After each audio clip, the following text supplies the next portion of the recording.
안녕하세요. 성로교회 이현우 목사입니다. 지난 한 주간도 주님의 은혜 가운데서 평안하셨는지요? 늘 주님의 은혜 가운데서 평안하시고 믿음의 선한 싸움을 싸우며 승리하시는 우리 모든 성도님들이 다 될 수 있기를 간절히 바라며 축복합니다. 지난주에 우리는 어떤 말씀을 같이 한번 살펴보았습니까? 그렇습니다. 지난주에는 요한계시록 10장 1절에서 11절에 있는 말씀을 통해서 구름을 입고 하늘에서 내려왔던 어떤 힘센 천사에 관한 말씀을 우리가 같이 한번 살펴보았습니다. 이 세상에는 그리스도의 말씀만 전하는 그런 목소리도 있지만 또 한편으로는 거짓으로 미혹하는 그런 목소리도 있다라고 말씀을 드렸습니다. 따라서 우리는 오직 성경을 기준으로 그리스도의 말씀을 전하는 그 목소리만 따라갈 수 있어야 할 것이다 라고 그렇게 말씀을 드렸습니다. 또 주님께서는 우리에게 복음 전파의 사명도 주셨다라고 그렇게 말씀을 드렸습니다. 이 복음 때문에 우리가 고난을 당하고 어려움을 당할 수도 있겠지만 그럼에도 불구하고 끝까지 믿음을 지키면서 계속해서 복음을 전해야 한다라고 그렇게 말씀하는 것입니다. 따라서 우리는 이 복음을 통해서 우리가 먼저 성령으로 충만해지고 은혜로 충만해져서 그리스도의 그 남은 고난을 우리 몸에 채우며 끝까지 믿음을 지켜내고 그렇게 복음 전파의 사명을 감당할 수 있어야겠다라고 말씀을 드렸습니다. 오늘 시간 이와 같은 말씀들을 다시 한번 기억하셔서 그리스도의 말씀에만 더욱 귀를 기울이고 그 말씀만 붙쫓아 나아가는 저와 여러분들이 다 될 수 있기를 간절히 바라며 축복합니다. 더 나아가서 이 말씀을 통해서 우리가 먼저 성령의 힘과 능력을 충만하게 공급받아서 끝까지 믿음을 지켜내고 복음을 전파하는 그런 우리 모든 믿음의 성도님들이 다 될 수 있기를 간절히 바라며 축복합니다. 아멘. 네, 그러면 오늘은 요한계시록 11장 1절에서 13절에 있는 말씀을 중심으로 오늘 말씀을 같이 한번 살펴보도록 하겠습니다. 그리고 이 말씀을 통해서 오늘 우리에게 주시는 주님의 말씀을 같이 한번 듣고 또 믿음으로 순종하기로 결단하며 기도하는 그런 귀한 시간이 될 수 있었으면 좋겠습니다. 그러면 제가 먼저 한번 기도하고 오늘 강의를 시작하도록 하겠습니다. 같이 한번 기도하겠습니다. 사랑이 많으시고 은혜로우신 하나님 아버지, 이 시간 요한계시록의 말씀을 우리가 함께 살펴보면서 이 말씀을 통해서 오늘 우리에게 말씀하시는 하나님의 말씀을 함께 듣고 생각하며 또 더 깊이 묵상할 수 있는 그런 귀한 시간을 허락하여 주시니 감사합니다. 이 시간 요한계시록의 말씀을 함께 살펴볼 때 이 말씀들을 잘 깨달을 수 있도록 은혜를 허락하여 주시옵소서. 이 시간 성령님께서 우리와 함께 해 주셔서 우리의 지각을 열어주시고 우리의 영안을 열어주셔서 하나님의 말씀을 더 깊이 깨달아 아는 그런 귀한 은혜를 허락해 주시옵소서. 시작하는 시간입니다. 마치는 시간까지 함께 해주시기를 간절히 바라며 모든 말씀 살아계시는 우리 주 예수님의 이름으로 기도드립니다. 아멘. 그러면 먼저 피난처 되시는 주 예수 찬양을 우리가 같이 한번 찬양하고 강의를 시작하도록 하겠습니다. 우리 다 함께 가사를 깊이 한번 생각하시면서 피난처 되시는 주 예수 같이 한번 찬양하도록 하겠습니다. 찬양합니다.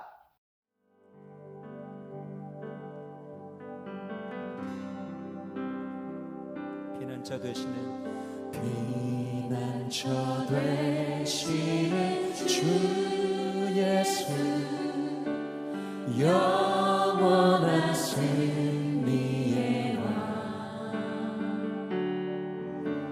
주님의 얼굴을 구할 때 주의 빛 비추시네.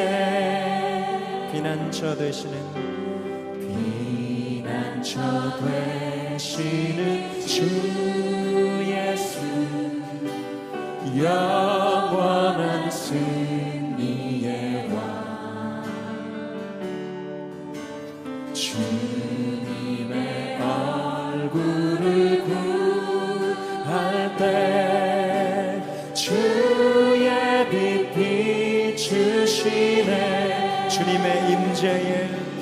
주님의 임재에 온 땅은 들리고 우리 귀 여시네 온 민족과 열방 주께 경배해 영원히 보좌에 계신 왕께 피난처 되시는 되시는 주 예수 영원한 승리의 왕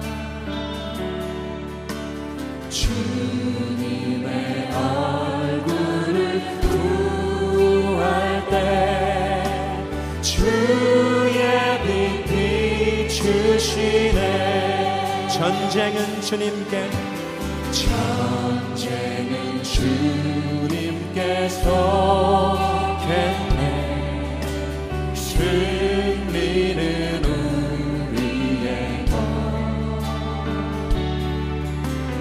예수의 이름을 높이며 영원히 찬양하리 주님의 임재에 온 땅은 들리고 우리 기도에 하늘 문 여시네 온 민족과 열방 주께 경배해 영원히 보좌에 계신 왕께 주님의 임재에 온 땅은 들리고 우리 기도 하늘 문 여시는 주님 온 민족과 열방 주께 경배해 영원히 보좌에 계신 왕께 우리 더 큰 목소리로 고백합시다. 피난처 되신 주 예수 피난처 되시는 주 예수 영원한 승리의 왕 주님의 얼굴을 구할 때 주의 빛 비추시네 전쟁은 주님께 속했네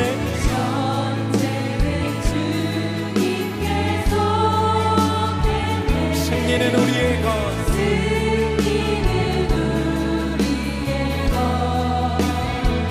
예수의 이름을 높이며 영원히 찬양하니 주님의 임재에 온 땅은 들리고 우리 기도에 하늘 문 여시네 온 민족과 열방 주께 경배해 영원히 보좌에 계신 왕께 다시 한번 고행합시다. 아멘. 그러면 이제 요한계시록 강해 2번 제7강 강의를 시작하도록 하겠습니다. 먼저 오늘 본문의 구조부터 같이 한번 살펴보도록 하겠습니다. 오늘 우리가 읽었던 이 말씀은 크게 세 부분으로 나누어서 살펴볼 수가 있습니다. 먼저 첫 번째는 1절에서 2절에 있는 말씀으로 성전과 제단과 그 안에서 경배하는 자들에 대한 측량에 관한 말씀을 기록하고 있었고, 두 번째는 3절에서 6절에 있는 말씀으로 두 증인의 예언과 권능에 관한 말씀들을 기록하고 있었습니다. 그리고 세 번째는 7절에서 13절에 있는 말씀으로 이 두 증인의 죽음과 부활에 관한 말씀을 기록하고 있었습니다. 특별히 오늘 이 시간에는 1절에서 6절까지 말씀을 먼저 한번 살펴보고 7절에서 13절까지 말씀은 다음 시간에 계속해서 이어서 살펴보도록 하겠습니다. 그리고 이 말씀을 통해서 오늘 우리에게 말씀해 주시는 주님의 말씀을 같이 한번 듣고 믿음으로 순종하기로 결단하는 그런 귀한 시간이 될 수 있기를 간절히 바라며 축복합니다. 그러면 먼저 오늘 본문을 같이 한번 천천히 읽어보도록 하겠습니다. 제11장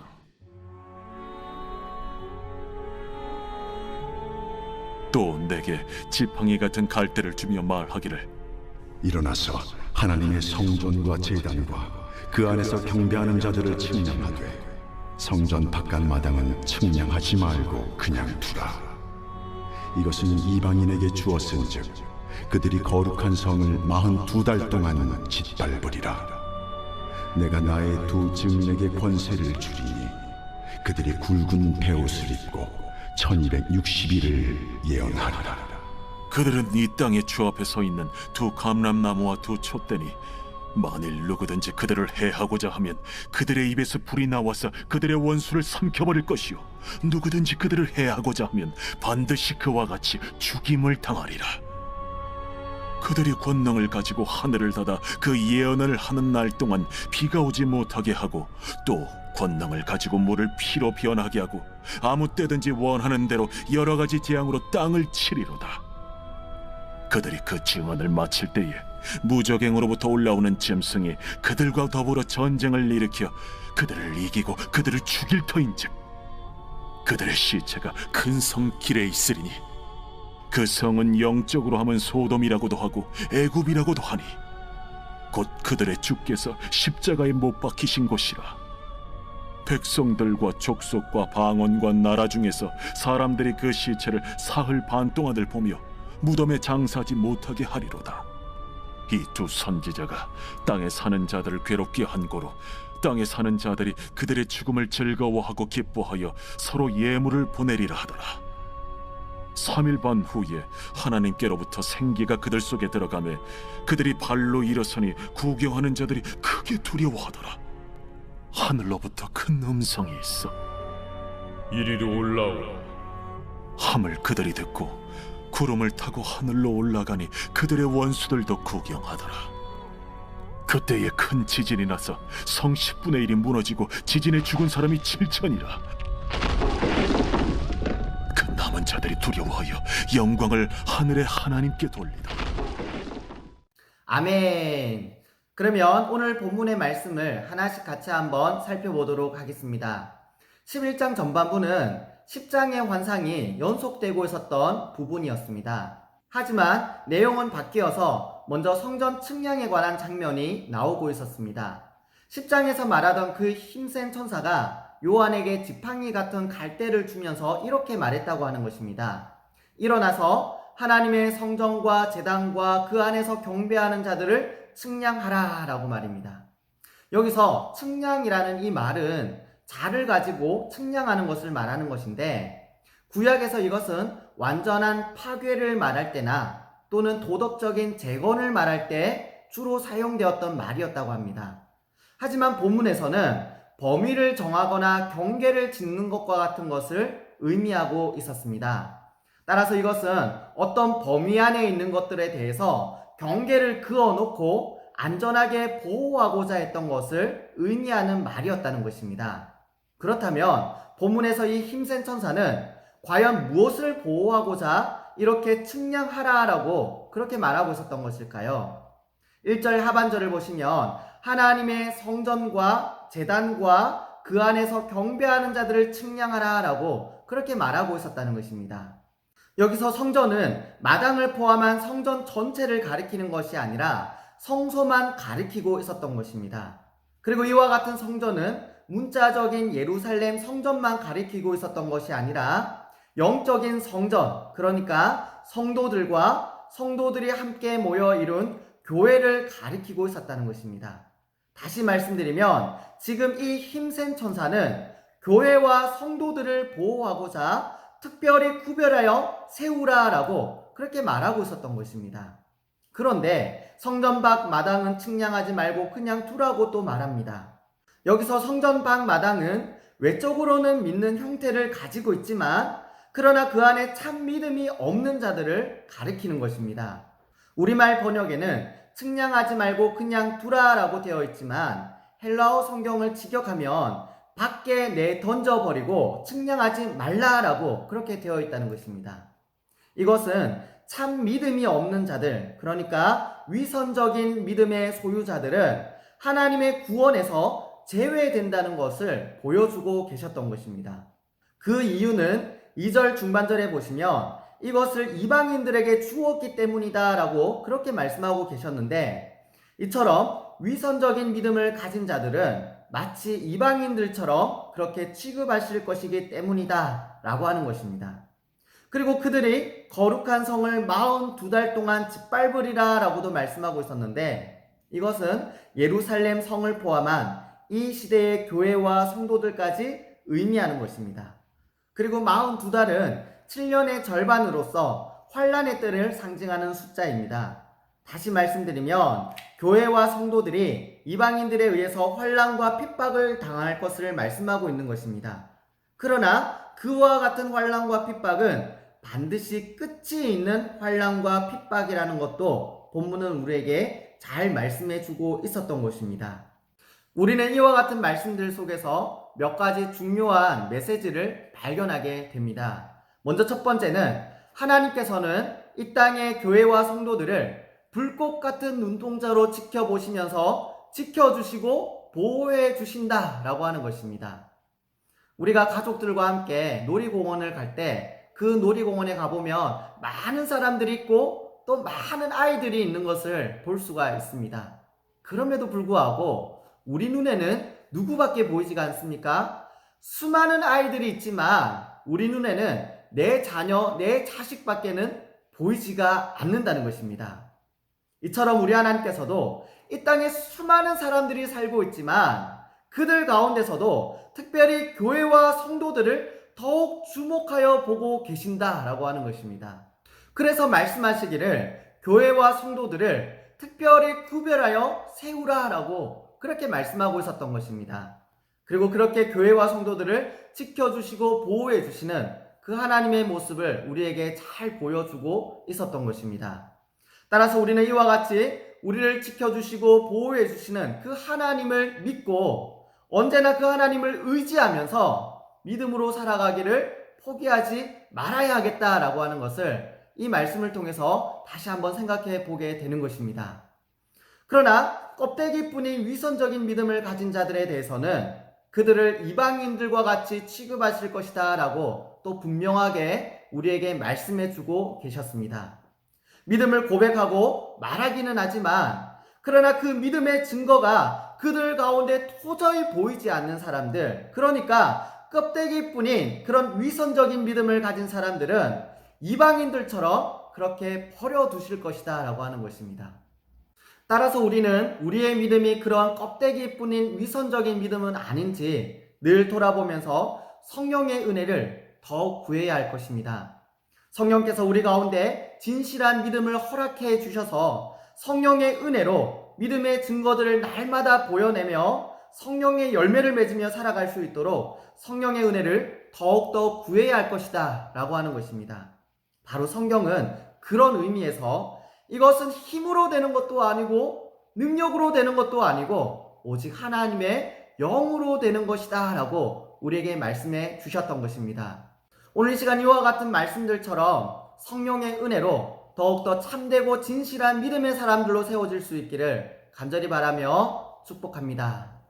그런데 이와 같은 교회와 성도들이 42달 동안 짓밟힘을 받을 것이다 라고 그렇게 말씀해 주고 있기도 했습니다. 이것은 교회와 성도들이 세상으로부터 많은 환난과 박해를 받을 것을 말씀해 주고 있었던 것입니다. 하지만 우리가 기억해야 하는 것은 이것은 끝이 있는 고난이고 핍박이다 라고 하는 것입니다. 끝까지 인내하고 견디는 자들에게는 반드시 생명의 면류관을 우리에게 주시겠다고 그렇게 우리 하나님께서 약속해 주신 것입니다. 따라서 우리는 이와 같은 환난과 핍박을 경험할 때에도 하나님의 이 말씀을 믿고 끝까지 인내하고 견딜 수 있어야 할 것입니다. 우리의 믿음을 끝까지 지켜낼 수 있어야 할 것이다 라고 하는 것입니다. 오늘 이 시간 이와 같은 말씀들을 기억하셔서 성령 안에서 참 믿음과 믿음의 증거들을 가지며 끝까지 믿음을 지켜내는 귀하고 복된 우리 모든 성도님들이 다 될 수 있기를 간절히 바라고 축복합니다. 아멘. 계속해서 3절에서 6절에 있는 말씀을 살펴보면 여기에는 두 증인의 활동과 그 운명에 대해서 말씀하고 있었습니다. 이 두 증인은 4절에 보면 이 땅의 주 앞에 서 있는 두 감람나무와 두 촛대와 같다라고 그렇게 말씀합니다. 특별히 스가랴 4장에 보면 두 감람나무는 기름 부음 받은 자 둘이니 온 세상의 주 앞에 서 있는 자다라고 그렇게 말씀합니다.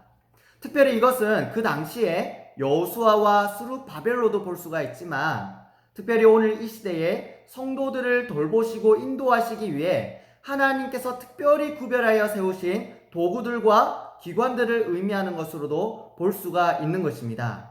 그렇다면 감람나무가 가지는 상징적인 의미는 무엇일까요? 감람나무는 감람유라고 하는 기름을 생산하는 나무입니다. 따라서 이 감람나무를 통해서 기름이 등대에 공급되어지는 것입니다.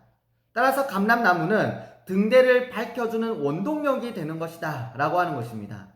그리고 이것은 이는 힘으로 되지 아니하며 능으로 되지 아니하고 오직 나의 영으로 되느니라 라고 하셨던 그 말씀을 중심으로 생각해 볼 때 이와 같은 감람나무는 성령이 역사하는 통로 또는 성령이 역사하는 기관을 의미한다 라고 볼 수 있는 것입니다.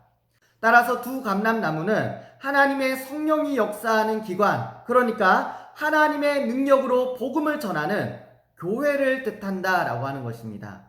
또 두 촛대도 마찬가지로 세상을 밝히는 교회의 기능을 상징하고 있다라는 것입니다. 특별히 여기서 둘이라고 하는 숫자는 문자적인 의미가 아니라 증거의 효력과 관련된 상징적인 의미를 가지고 있었는데 구약에서는 두세 증인의 증거라야 효력 있게 받아들여졌다라고 하는 것입니다. 이처럼 교회를 통해서 전해지는 증거가 확실하고 능력 있는 그런 증거다라고 하는 것을 보여주고 있었던 상징이었다라고 하는 것입니다. 그런데 이 두 증인은 굵은 베옷을 입고 1260일을 예언하리라 라고도 말씀하고 있었습니다. 특별히 1260일은 3년 반을 의미하고 있고 또 42달을 의미하고 있다는 것입니다. 그렇다면 여기서는 왜 42달이라고 하지 않고 1260일이라고 했을까요? 그것은 복음 증거와 관련이 있다는 것입니다. 복음 증거는 날마다 이루어져야 하는 것이기에 42달로 표현하지 않고 1260일로 그렇게 표현하고 있었다는 것입니다. 그런데 이와 같은 복음 증거에는 반드시 환난과 핍박도 따른다는 것입니다. 그래서 3년 반에 해당하는 1260일이라고 표현하고 있었던 것입니다. 특별히 여기서 1260일이라고 하는 것은 그리스도의 초림으로부터 시작해서 재림에 이르는 전 복음 시대를 가리키는 것이지 종말 전에 어떤 특정한 기간을 가리키는 것이 아니라는 것입니다. 오늘날 통속적으로 많이 유포되고 있는 7년 대환란은 요한계시록에 나타난 숫자의 상징적인 의미들을 간과한 데서 나온 것이다 라고 하는 것입니다. 다시 말씀드리면 7년 대환란은 주님께서 재림하기 전 7년이라는 어떤 특정한 기간 동안 있을 대환란을 의미하는 것이 아니라 주님께서 이 땅에 오신 이후부터 승천하시고 재림하실 그날까지 이 땅의 전 역사 속에서 이루어질 환난과 핍박을 의미하는 것이다 라고 하는 것입니다. 그렇게 복음은 계속해서 전파되어야 하고 그와 같은 복음으로 인해서 교회와 성도들은 세상으로부터 수많은 환난과 핍박을 받을 것이다 라고 그렇게 말씀하고 있었던 것입니다. 그런데 5절과 6절에서는 그와 같은 환난과 핍박 속에서도 두 증인이 가지는 권세에 대해서도 말씀해주고 있었습니다. 만일 누구든지 그들을 해하고자 하면 그들의 입에서 불이 나와서 그들의 원수를 삼켜버릴 것이요 누구든지 그들을 해하려 하면 반드시 그와 같이 죽임을 당하리라 라고 말씀하고 계셨던 것입니다. 여기서 입에서 불이 나와 그들의 원수를 삼켜버린다 라고 하는 것은 꼭 문자적으로 이런 일이 일어난다기보다는 하나님께서 그렇게 교회를 보호하시고 지켜주실 것이다 라고 하는 것을 의미하는 것입니다. 이처럼 누구든지 이와 같이 교회와 성도들을 해하려 하는 자는 하나님의 진노를 면치 못할 것이다 라고 하는 것입니다. 또 6절을 보시면 그들이 권세를 가지고 하늘을 닫아 그 예언을 하는 날 동안 비가 오지 못하게 하고 또 권능을 가지고 물을 피로 변하게 하고 아무 때든지 원하는 대로 여러 가지 재앙으로 땅을 치리로다 라고 그렇게 말씀하고 있었습니다. 이것은 교회가 권세를 가지고 역사하는 것을 말하는 것입니다. 과거에 엘리야가 기도했을 때 하늘의 문이 닫혀서 3년 6개월 동안 비가 오지 않았던 것처럼 교회는 그렇게 기도를 통해서 하늘의 보좌를 움직이는 그런 권세를 가지고 있다는 것을 말씀해주고 있었던 것입니다. 우리는 이와 같은 말씀들 속에서도 또 몇 가지 메시지를 발견할 수가 있습니다. 먼저 첫 번째는 교회와 성도들은 세상 속에서 어떤 존재들인가 라고 하는 것입니다. 본문은 두 감람나무와 두 촛대로 설명하고 있었는데 이것은 성령께서 역사하는 통로가 되어야 하고 그렇게 어두운 세상 속에서 거룩한 빛을 밝히는 존재들이 되어야 한다 라고 하는 것을 잘 보여주고 있고 또 말씀해주고 있었던 것입니다. 따라서 교회와 성도들은 늘 성령으로 충만해져 있어야 한다는 것입니다. 그래서 성령께서 교회를 통해 그리고 성도들을 통해서 언제나 이 땅 가운데 하나님의 말씀으로 역사하시도록 거룩한 통로가 되어야 한다라고 하는 것입니다. 더 나아가서 그와 같은 성령의 역사를 통해 어두운 이 세상 속에서 거룩한 빛을 밝히는 것이 바로 교회와 성도들의 본질이 되어야 한다는 것입니다. 그럼에도 불구하고 지금 교회와 성도들은 그렇게 이 어두운 세상 속에서 거룩한 빛을 잘 밝히고 있는가 라고 하는 것입니다. 오히려 어둠에 함께 물들어가면서 그렇게 빛이 점점 꺼져가고 있지는 않은가 라고 하는 것입니다. 우리는 다시 성령으로 충만해져야 할 것입니다. 감람나무의 기름이 마르면 더 이상 쓸모가 없어져서 버려지게 되는 것입니다. 교회와 성도들이 성령으로 충만해져 있지 않으면 더 이상 하나님 앞에서 쓸모없는 존재들로 전락해 버리게 되는 것입니다. 따라서 우리는 다시 기도하기를 시작하고 성령으로 충만해져서 성령께서 교회를 통해 그리고 우리를 통해서 다시 이 땅 가운데 하나님의 말씀으로 역사하시도록 거룩한 통로가 되어야 할 줄 믿습니다.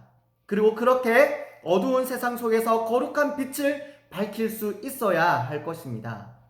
그리고 두 번째로 두 증인은 굵은 베옷을 입고 1260일 동안 예언하리라 라고 그렇게 말씀하고 있었습니다. 이것은 교회와 성도들이 매일같이 복음을 전해야 한다라고 하는 사실을 우리에게 말씀해주고 있는 것입니다. 바로 이 땅 가운데서 교회와 성도들이 가장 본질적으로 감당해야 하는 사명은 바로 복음 전파다라고 하는 것입니다. 따라서 우리는 때를 얻든지 못 얻든지 간에 기회가 주어지는 대로 예수와 십자가를 증거하고 그렇게 복음을 전해야 한다라고 하는 것입니다. 그런데 이와 같은 복음을 1260일 동안 전해야 한다라고 하는 이 말씀은 거기에는 반드시 환난과 핍박이 따를 것이다 라고 하는 것을 우리에게 말씀해주고 있는 것입니다. 그럼에도 불구하고 교회와 성도들은 하나님의 말씀에 순종해서 끝까지 복음을 전파해야 할 것을 본문은 우리에게 말씀하시며 도전하시고 또 명령하고 계시는 것입니다. 그리고 하나님께서는 그렇게 환난과 핍박 속에서 복음을 전하는 교회와 성도들에게 특별한 권세를 주셨다라고도 말씀해주고 계셨습니다. 누구든지 교회와 성도들을 해하는 자들은 반드시 하나님께서 심판하실 것이다 하고 말씀하고 계셨고 그렇게 교회와 성도들을 지켜주시고 보호해 주시겠다고 약속해 주고 계셨다는 것입니다. 또한 교회와 성도들이 이 땅에서 기도할 때에 하나님께서는 그 기도에 응답하셔서 하나님의 놀라운 일들을 이루어 주실 것을 약속하고 계셨던 것입니다. 따라서 교회와 성도들은 이와 같은 하나님의 특별하신 보호하심과 그리고 기도라고 하는 가장 강력한 무기를 가지고 이 땅 가운데서 복음을 전하며 하나님의 말씀을 신실하게 실현해낼 수 있어야 할 것입니다. 오늘 시간 이와 같은 하나님의 약속의 말씀을 믿고 더욱 담대하게 기도로 세상을 변화시키며 하나님의 거룩한 뜻을 이루어나가는 저와 우리 모든 성도님들이 다 될 수 있기를 간절히 바라며 축복합니다. 이제 오늘 성경 공부를 마무리하도록 하겠습니다. 오늘 우리가 살펴보았던 이와 같은 말씀들을 다시 한번 기억하셔서 우리 교회와 성도들이 더욱더 성령으로 충만해져서 하나님께서 거룩하게 구별하여 세우시는 그런 귀한 교회와 성도들이 될 수 있도록 기도할 수 있어야 하겠습니다. 그래서 우리 교회와 성도들이 이 땅 가운데서 성령께서 역사하시는 거룩한 통로가 되어지고 그렇게 어두운 세상 속에서 거룩한 빛을 밝히고 복음의 사명을 감당할 수 있도록 위에서 기도할 수 있어야 하겠습니다. 그리고 그렇게 기도할 뿐만 아니라 하나님의 그 약속의 말씀을 믿고 그 말씀에 순종해서 여러 가지 환난과 핍박에도 불구하고 계속해서 복음을 전하고 복음을 전파하고 그렇게 거룩한 빛을 밝혀서 세상을 변화시켜 나가는 저와 여러분들이 다 될 수 있기를 간절히 바라며 축복합니다. 아멘. 네, 오늘 성경 공부는 여기서 마무리하도록 하겠습니다. 그러면 제가 한번 기도하고 오늘 성경 공부를 마치도록 하겠습니다. 같이 한번 기도하겠습니다. 사랑이 많으시고 은혜로우신 하나님 아버지, 오늘 이 시간에도 귀한 말씀을 허락해 주셔서 감사합니다. 하나님께서는 참 믿음을 고백하며 그 믿음의 증거를 간직한 교회와 성도들을 찾으시고 그들을 특별히 구별하여 세우신다고 말씀하십니다. 그러나 말로만 믿음을 고백할 뿐 그 믿음의 증거가 전혀 보이지 않는 사람들은 이방인들처럼 취급하며 그렇게 버려두실 것이라고도 말씀해 주셨습니다.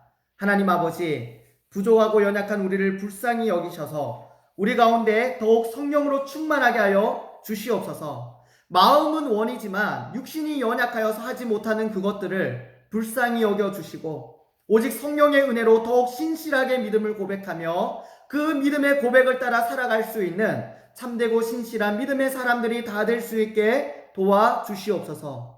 특별히 교회와 성도들은 성령께서 역사하는 거룩한 통로가 되어야 한다고 말씀하십니다. 성령께서는 교회와 성도들을 통해서 하나님의 말씀을 증거하고 실현하며 역사하실 것이라고 말씀하신 것입니다. 하지만 우리가 그렇게 말씀에 순종하기에는 여러 가지 환난과 핍박을 감수해야만 하는 것도 또한 말씀해 주십니다. 그럼에도 불구하고 더욱 성령으로 충만하게 하여 주셔서 더욱 담대하게 복음을 전하며 성령께서 역사하는 거룩한 통로가 되기를 기뻐하고 즐거워할 수 있게 하여 주시옵소서. 그렇게 복음의 사명을 감당하며 어두운 세상 속에서 복음의 빛을 밝혀내는 우리 교회가 되게 하여 주시고 우리 모든 성도들이 다 되게 하여 주시옵소서. 주님의 은혜를 간절히 구하오며 모든 말씀 살아계시는 우리 주 예수님의 이름으로 기도드립니다. 아멘.